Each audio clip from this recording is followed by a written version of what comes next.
আসসালামু আলাইকুম। আশা করি সবাই ভালো আছেন এবং সুস্থ আছেন। বন্ধুরা, আমি তো ছুটে বেড়াই আপনাদেরকে সফলতার গল্প শোনাই। আমাদের দেশ কৃষি প্রধান দেশ। আমাদের দেশ নদী মাতৃক দেশ। দর্শক, আমি আছি হলো খুসাবো গ্রামে। আমার এক প্রান্তিক খামারি ভাই, নাম হলো মনির হোসেন। সে দীর্ঘ ৩৫ বছর প্রবাসে ছিলেন। সে প্রবাসে থাকাকালীনে উট লালন পালন করতেন। তো সে দেশে এসে অন্য কোনো কর্ম বেছে নিয়েছেন গরু লালন পালন। তো মনির হোসেন ভাইয়ের সঙ্গে কথা বলবো, তো অনেক কিছু জানার চেষ্টা করব, আপনাদেরকেও জানিয়ে দেব। দেরি না করে চলুন খামারের ভিতরে যাই, জানার চেষ্টা করি। আসসালামু আলাইকুম। ওয়ালাইকুম সালাম। ভালো আছেন? আলহামদুলিল্লাহ, আল্লাহ রাখছে ভালো। আপনি বড় ভালো ভাইয়ের আছেন? নাম কি? মুনির। আমি তো ভালো আছি ভাই, সেই জন্য তো আপনার কাছে আসলাম। তো মোটামুটি আপনার গরু দেখতেছি মার্শাল্লাহ অনেক ভালো জাতের। আলহামদুলিল্লাহ, এগুলা কি জাতের? এগুলি সব কিছু অস্ট্রেলিয়া ফিজিয়ান। সব ফিজিয়ান জাতের? ফিজিয়ান জি। মনির ভাই, আপনার কাছে আসলাম আপনার খামার সম্বন্ধে অনেক কিছু জানবো, এবং আপনি কেন গরু লালন পালনে যুক্ত হলেন সবকিছুই জানবো এবং আমার দর্শকদেরকে জানিয়ে দেবো। তো আপনি কি ঘুরে ঘুরে দেখাবেন সবকিছু? ইনশাআল্লাহ।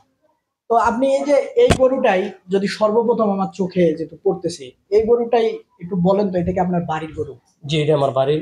দর্শক, আপনারা দেখেন একটু গরুটা। এটা এটা মাটা কিনছিলাম, ওই এটা মা হয়েছে সাদাটা মাঝখানেরটা।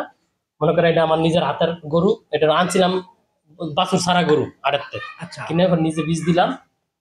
মনে করেন আল্লাহর রহমতে এটা নিজের। এটার বয়স কয় মাস? 1.5 বছর। 1.5 বছর? জি। আচ্ছা, পরের গরুটা দেখি, এটা কি এখনো দাঁতছে? না না, দাঁতে নেই। আচ্ছা, দর্শক আপনারা আসেন এই সাইডটাতে। এটা কি আপনার বাড়ির গরু? না না, এটা আমার বাড়ির গরু না, এটা আড়াতে কিনা। এটা খালি আমার বাড়ির গরু শুধু। মানে ইনশাআল্লাহ হইতাছে। তো এই গরুটার বয়স বা বৈশিষ্ট্য যদি বলতেন। এটা হচ্ছে 6 দাঁতের গরু। এটা 6 দাঁতের? জি। এটার এখন কি এটা দুধ পাচ্ছেন? জি। কয় লিটার পাচ্ছেন? মানে কিনছিলাম এটা সামনে রোজার মধ্যে কিনছিলাম আমি, বাছুর সহ। বাছুরটা বেচালাইছিলাম। মানে গরুটা আছে অনেক আলহামদুলিল্লাহ। নতুন কিনছি সময় 14 কেজি 15 কেজি পাইছি এখন দুধ। কত? অনেক 8-9 কেজি ভাই। 8-9 কেজি পাচ্ছেন? জি। আচ্ছা, পরেরটা। অনেক আবার গাভিন 5 মাস হয়ে যাবে। দর্শক আপনারা এর পরেরটা দেখুন, এটা কয় দাঁতের এবং কি? এটাও 6 দাঁতের গরু। এগুলি সব 6 দাঁতের যা আছে তিনোটা। এটাও 6 দাঁতের? জি। এটা কি আপনি কিনছিলেন? জি, এটা কিনা আড়াতে কিনা গরু। এটা কত দিয়ে কিনছিলেন? এটা কিনছিলাম 1,20,000 দিয়ে। 1,20,000 টাকা দিয়ে? তখন কি ভর্তি ছিল? না না, এটা বাছুর সহ কিনছিলেন? না না, বাছুর সহ না, বাছুর সহ এটা কিনছিলাম।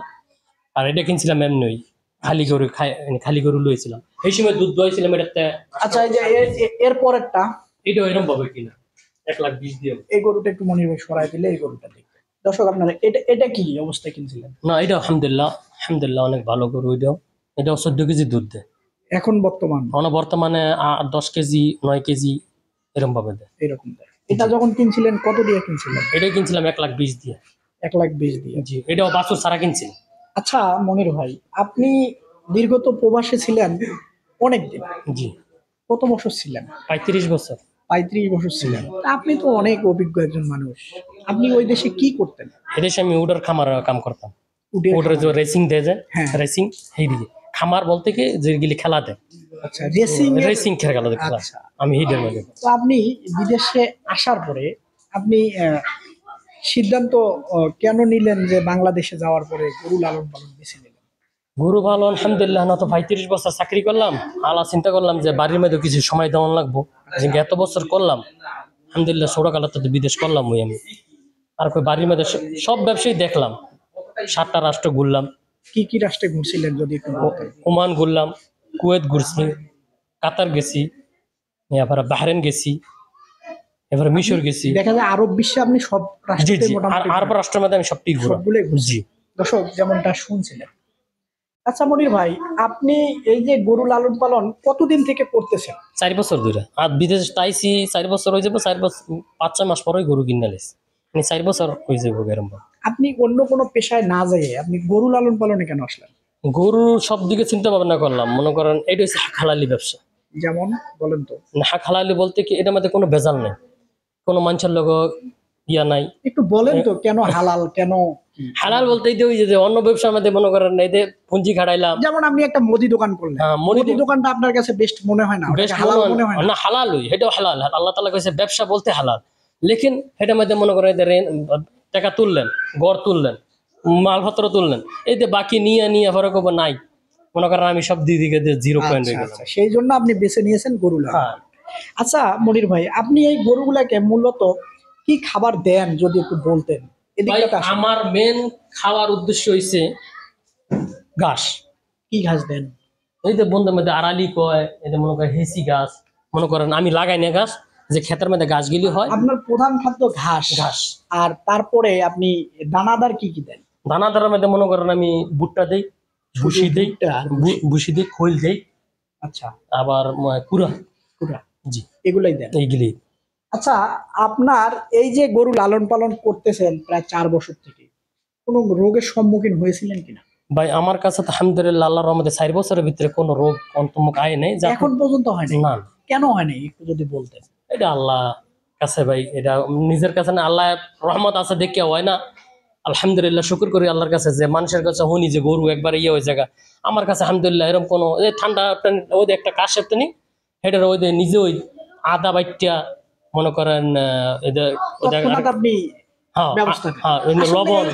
এই ব্যবস্থাটাকে আপনি মানে কোথা থেকে জানলেন, বা আপনি আদা বাইটটা খাওয়ালেন কাশের জন্য? আপনি কি এটা বাসায় ওই উট লালন পালন না না না, করতেন এটা সেখান থেকে? প্রফেশনাল, এটা নিজের থেকে হিটলাম গেলে আমার মাঝে মাঝে ঠান্ডা জ্বর হয়, হ্যাঁ, মনে করেন দেখলাম বড়ি না খাই, আমি নিজেও হিটে আগে নিজে খাই, আচ্ছা, নিজের উপরে যদি ওইতে পারে হ্যাঁ, তো আল্লাহ তাআলা তো মনে করেন এটার মধ্যে আল্লাহর রহমত দিতে পারে। আচ্ছা, মনে করেন সেইটা খাওয়াইলে আল্লাহর রহমতে আমার ঠান্ডা জ্বর যায়, আয় টুকটাক জ্বর আয় না, ওদের একটা মাত্র অন্তমুখ আয় না, ওদের একটা মাত্র কাজটা আছে, এটাই প্রথম আমার, আর কোন অন্তমুখ গরুর অসুখ বসুখ হয় না আমার। আচ্ছা মনির ভাই, আপনার একটা জিনিস আমি লক্ষ্য করতেছি, আপনি ঘরটা অনেক পয় পরিষ্কার রাখছেন, এবং অনেকের ঘরে দেখি আমি মাছি দেখা যায়, এবং দেখা যায় পয় পরিষ্কার রাখে না। তো আপনি এই ঘরটা পয় পরিষ্কার কেন রাখেন? ওই সব পয় পরিষ্কার হয়েছে সুন্নতের মধ্যে অর্ধেক হয়েছে সুন্নাহ, আচ্ছা, মানে আমরা পয় পরিষ্কার থাকাটাও ভালো, পয় পরিষ্কার থাকলে একটা ভালো কি মাছি আইতো না, মশা আইতো না, মনে করেন বাড়ি ঘর পরিষ্কার লাগলে একটা মানুষ আইয়া দেখলো, আমরাও আইয়া দেখতেছে যে জিনিসটা পরিষ্কার, যদি এনা আইয়া দেখতেন তো বলি কি একটা ময়লা, মাছি আইবো, মশা আইবো, গরু এটাইতে মাছি মশাতে তো রোগ বেলা চড়া, রোগ তো বেশিরভাগ আয় মাছি আর মশাতে, সে কারণে আপনি পয় পরিষ্কার রাখেন। পয় পরিষ্কার হয়। দর্শক, আপনারা শুনছিলেন যেমনটা, পয় পরিষ্কার রাখবেন তো রোগ ব্যাধি কম হবে, কারণ আপনার মশা এবং মাছির থেকেই রোগ জীবাণুটা ছড়ায়। তো মনির ভাই, আপনি এই গরু লালন পালন করতে যায় কোনো সময় কি লসের সম্মুখীন হয়েছিলেন কি? না ভাই, আমি অন্তমুখ লসার মধ্যে আমি অন্য পড়ি নাই 4 বছরের ভিতরে, আলহামদুলিল্লাহ কইলাম যে গতবার একটা হারা ছিল আমার, আলহামদুলিল্লাহ এটাতে বড় ছিল, 2.5 লাখ টাকা বেচছি। মনির ভাই এদিকটায় আসেন, আবারও গাভী গরুর দিকে যাই। দর্শক আপনারাও আসেন। এটা আমার আচ্ছা ঠিক আছে। মনির ভাই, এখন মোটামুটি আপনি খামার থেকে কয় লিটার দুধ পাচ্ছেন বর্তমানে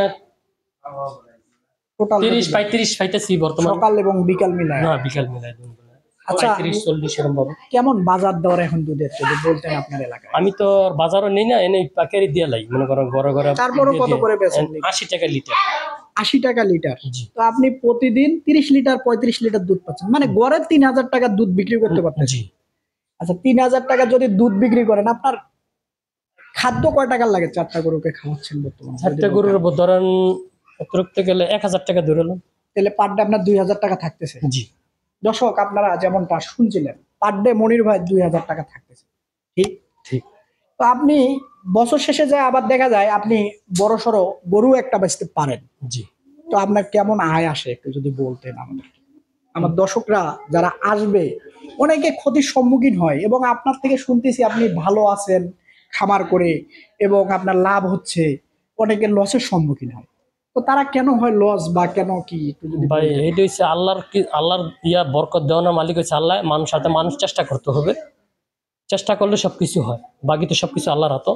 আর আলহামদুলিল্লাহ আমি কইলাম না, আমার প্রথম লাভের উদ্দেশ্য হলো কি ঘাস, আমি দানাদার যদি গেলি মনে করেন আমি 3000 টাকা নিজে খাটি, হুম, মানে আমি যদি গেলি অনেক 4 টাকা একটা কামলা রাখতাম, তো মাসে বেতন না দিলে 15,000 টাকা বেতন দেওয়া লাগবে। মানে সবকিছু তো আপনি নিজেই করেন? জি, না, আমি আসলে 4টা 5টা গরুর জন্য আসলে মানুষ রাখাও ঠিক না।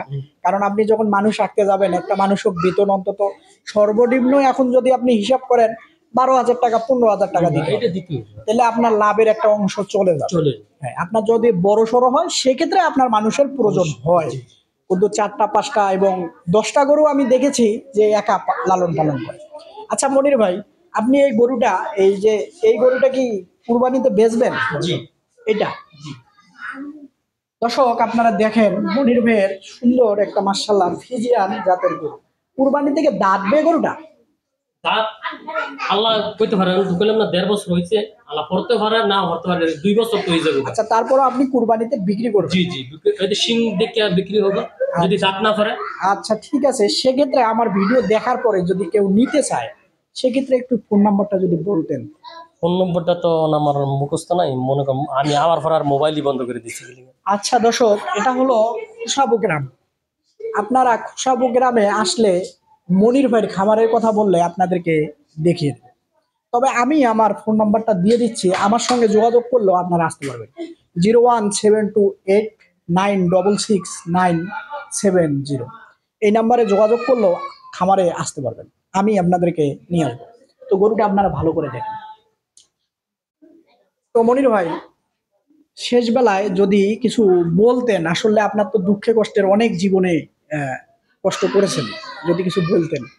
ভাই জীবনে তো অনেকই কষ্ট করলাম, 5 বছর বয়সের তে মানুষ লেখাপড়া করে আমরা কাম করছি। আচ্ছা আমরা এদেশে বিদেশ আছিলাম, দুবাই আছিলাম, মনে করেন অনেকই কষ্ট করছি। কষ্টের অনেক তো কইয়া শেষ করুন যাইতো না, অনেক যদি একটু অনেক প্রচুর কষ্ট করছি। মনে করেন 5 বছর বয়সের এই উডুর উপরে আগে উডুর উপরে খেলা দিছি আমরা, আচ্ছা, উডুর উপরে বইয়া খেলা দিছি।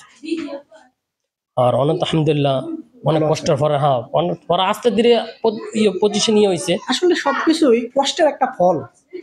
আপনি জীবনে কষ্ট করেছেন, সে বিধায় আজকে আপনি সফলভাবে আছেন। আলহামদুলিল্লাহ বিদেশ করার পরেই তো আমরা ছোটকালে যাওয়ার পরেই তো মনে করেন বাড়ি করলাম, জায়গা রাখলাম। এটি তো এই কারণে তো বিদেশ ছাড়া হইল। 35 বছর বিদেশ করছি, কিছু করছি না। এই যে তো মনে করেন আলহামদুলিল্লাহ আমার তো মনে করেন এটাই আমার শখের, যে হেদেশে উঠ পাইলেইছি। মনে করেন অনেক গরু বাছুর না দেখলে আমার তার ভালো লাগে না, ভালো লাগে না। এই সে আসল কথা কি, আলহামদুলিল্লাহ আমার আল্লাহ তাআলা যে তৌফিক দিছে, আলহামদুলিল্লাহ গেলি না করলেও আমি চলতে পারবো। আল্লাহ আল্লাহ ওই যে 5 তলা বাড়ি, এটা আমারই।